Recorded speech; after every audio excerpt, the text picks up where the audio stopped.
નમસ્તે દોસ્તો, સ્વાગત છે તમારું નવા વિડીયોમાં।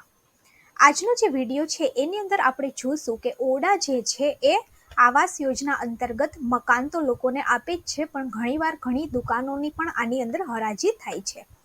તો એવી જ એક જાહેરાત ઓડાની આવી છે। દુકાન છે એની હરાજી થવાની છે અને એ દુકાનની જે કિંમત છે એ 8 લાખ રૂપિયા છે। આજે ફોર્મ ભરવાની છેલ્લી તારીખ છે એ 30 માર્ચ 2024 છે અને કિંમત તમારે છે એ 1000 રૂપિયા છે। તો આપણે આ વિડીયોની અંદર સંપૂર્ણ માહિતી મેળવવાના છીએ કે આ દુકાન ખરીદવા માટે તમારે બીડની અંદર પાર્ટિસિપેટ કેવી રીતે કરવાનું છે અને શું શરતો છે। હવે આપણે જોઈએ તો આ જે દુકાન છે એ દુકાન નંબર G22 છે। એનું જે ક્ષેત્રફળ છે એ 8.20 ચોરસ મીટર છે અને તળિયાની જે કિંમત છે એ 8,70,446 રૂપિયા છે।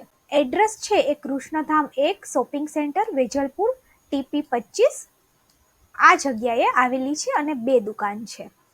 અમદાવાદ શહેરી વિકાસ સત્તામંડળ હસ્તકની નીચે દર્શાવ્યા મુજબ દુકાનની ઉપર દળની વેચાણથી જાહેરાત હરાજીથી નિકાલ કરવાની છે। તો આ બે દુકાન છે એને નિકાલ કરવાની છે અને એના માટે અત્યારે ટેન્ડર્સ છે એ લોકો પાસેથી મંગાવવામાં આવ્યા છે। હવે ટેન્ડરનું જે ફોર્મ છે એ 28/2/2024 એટલે કે આજથી 13/3/2024 સુધી તમે ડાઉનલોડ કરી શકશો। ટેન્ડર તમે જ્યારે ફરો ત્યારે ફોર્મની જે ફી છે એ 1000 રૂપિયા છે, જે નોન રિફંડેબલ છે અને તમારે રોકડેથી શાખાની અંદર એ જમા કરાવવાની છે। ટેન્ડર ફોર્મ છે એ રૂબરૂમાં તમારે સત્તામંડળની એસ્ટેટ શાખામાં પરત કરવાની છે। છેલ્લી તારીખ છે એ 14/3/2024 થી 30/3/2024 અને કંઈ પણ અપડેટ હશે તો તમને તે આ વેબસાઇટ ઉપર જોવા મળશે।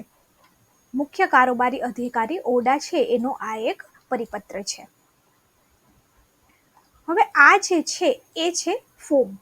જે ફોર્મ છે એની અંદર તમારે અહીંયા પર તારીખ લખવાની છે કે કઈ તારીખે એડવર્ટાઇઝમેન્ટ આવેલી છે। ત્યારબાદ તમારે આ જે ફોર્મ છે એ આખું ભરવાનું છે।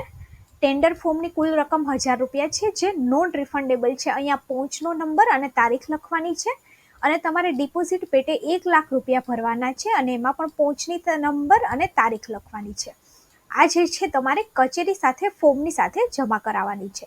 અહીંયા દુકાનનું તમે કઈ દુકાન લેવા માંગો છો એ તળિયાની કિંમત અને તમે આ દુકાન છે એના માટે કેટલા રૂપિયા ઓફર કરો છો એ તમારે અહીંયા પર લખવાનું છે।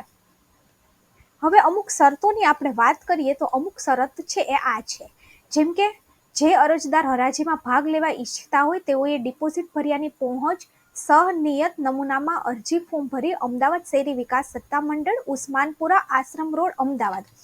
ઘણા બધા લોકોને કન્ફ્યુઝન પણ છે કે આવાસ યોજનામાં જે ઘર લાગેલા છે તો ઓડાની ઓફિસ ક્યાં છે, તો આ રહ્યું ઓડાની ઓફિસનું ઓફિશિયલ એડ્રેસ। આ ખાતે રજિસ્ટર પોસ્ટ, સ્પીડ પોસ્ટ અથવા તો રજિસ્ટ્રી શાખામાં રૂબરૂ મોડામાં મોડું 30/3/2024 ના રોજ 6 કલાક સુધીમાં તમારે આ મોકલી દેવાનું રહેશે। ફોર્મ છે એ સમય મર્યાદા બાદ સ્વીકારવામાં આવશે નહીં। અરજદારે ફોર્મના કવર ઉપર સ્વચ્છ અને સુવાચ્ય અક્ષરની અંદર નીચે જણાવેલ વિગત છે અચૂક લખવાની રહેશે।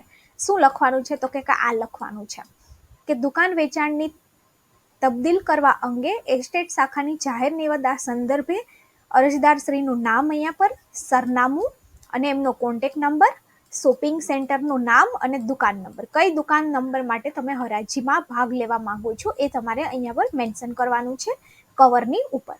અરજદારે ફોર્મની સાથે ડિપોઝિટ પેટે 1000 રૂપિયા અને બાકીના 1 લાખ રૂપિયા જે છે એ અમદાવાદ શહેરી વિકાસ સત્તામંડળના નામનો ડિમાન્ડ ડ્રાફ્ટ છે એ શાખામાં જમા કરાવી તેની પહોંચ મેળવી લેવી, તેની નકલ ભરેલ અરજી ફોર્મ સાથે રજૂઆત કરવાની રહેશે। અન્યથા હરાજીમાં ભાગ લઈ શકાશે નહીં। એટલે કે તમે ફોર્મ ભરો એ પહેલા તમારે ડિમાન્ડ ડ્રાફ્ટથી હિસાબી શાખામાંથી પહોંચ છે એ મેળવી લેવાની છે અને પહોંચ નંબર તમારે આગળ જે અહીંયા પર આપેલો છે પહોંચ નંબર ત્યાં તમારે લખવાનો છે। એટલે તમારે બે ડિમાન્ડ ડ્રાફ્ટ કઢાવવા પડશે, એક તો 1000 રૂપિયાનો અને એક 1 લાખ રૂપિયાનો। ત્યારબાદ જાહેરાત પ્રસિદ્ધ થયેલ સંબંધિત દુકાનોની જાહેર હરાજીનો સમય, તારીખ તથા સ્થળની જાણ છે એ ફોર્મ ભરનાર વ્યક્તિને અલગથી કરવામાં આવશે। હરાજીમાં ભરાઈને આવેલા ફોર્મમાં મહત્તમ મળેલ ઓફર કિંમત બોલી છે એ શરૂ કરવામાં આવશે. મહત્તમ બોલી બોલનારે હરાજીથી નિયત કરેલ પ્રીમિયમની કુલ રકમના 10% રકમ તાત્કાલિક દિવસ એટલે કે 10 દિવસની અંદર ડ્રાફ્ટથી સત્તામંડળની હિસાબી શાખાની અંદર જમા કરાવવાના રહેશે. એટલે કે જે ઉચ્ચ બોલી બોલાશે એમને દુકાન છે એ ફાળવવામાં આવશે અને એમને 10 દિવસની અંદર 20% રકમ છે એ જમા કરાવવાની રહેશે. મહત્તમ બોલી બોલનારે બાકીની પૂરેપૂરી રકમ સત્તામંડળ કચેરીમાં 30 દિવસની અંદર જમા કરાવવાની રહેશે.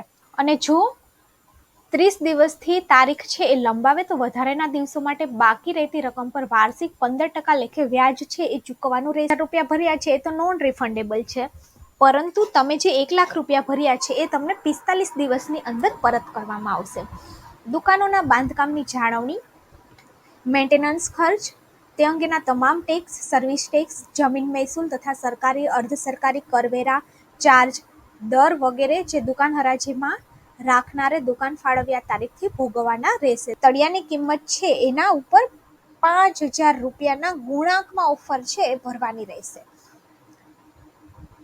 કોઈ પણ એક કે તમામ દુકાનોની હરાજી છે એ માન્ય રાખવાની કે અમાન્ય રાખવાની તે સંબંધિત મુખ્ય કારોબારી અધિકારશ્રીની સત્તામંડળનો નિર્ણય છે એ આખરી રહેશે. અરજદાર છે એ ગુજરાતનો ડોમિસાઇલ હોવો જોઈએ અથવા તો ગુજરાતની અંદર છેલ્લા 5 વર્ષથી વસવાટ કરતો હોવો જોઈએ અને જેના પુરાવા ફાળવણી મળીએથી રજૂ કરવાના રહેશે. આ જે છે એ અમુક આને શરતો અને નિયમો આપેલા છે. તો આ શરતો અને નિયમો છે તમારે વાંચી લેવાના છે. આ પીડીએફની લિંક મેં તમને ડિસ્ક્રિપ્શન બોક્સની અંદર આપેલી છે.